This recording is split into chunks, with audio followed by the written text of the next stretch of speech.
Greetings, bakers. Let's make some delicious chimichurri sauce. Get yourself an entire bushel of parsley and begin to remove the seeds from the stem. I'm doing this by rubbing the leaves off the stem, but you can also individually pick them.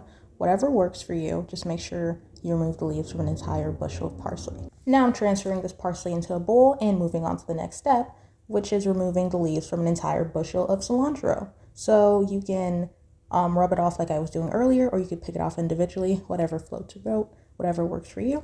But once again, just ensure that you're using an entire bushel of cilantro. Here are the greens side by side, leading us to our next step, which is transferring our parsley and our cilantro to our food processor.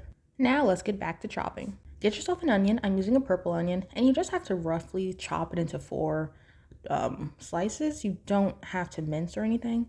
And get yourself a shallot and cut that in half. Transfer your onion and shallot to your food processor and add in 2/3 cup of apple cider vinegar, a 1/4 cup of lemon juice or the juice of 2 lemons, 1 teaspoon of crushed red pepper flakes or chili flakes, 1 tablespoon of adobo all-purpose seasoning, this is it, 3 cloves of garlic, and 1 teaspoon of the Goya Sazonador total seasoning that I just showed you, along with 1/2 teaspoon of Jamaican curry powder and 1/2 cup of olive oil. Once you've added all your ingredients, place the top onto your food processor and blend or pulse until fully combined. Once that's done, pour your chimichurri sauce into a bowl and enjoy. I love putting mine on chicken and fried plantains, but you can put yours on anything. Be sure to store in the fridge, and thanks for watching.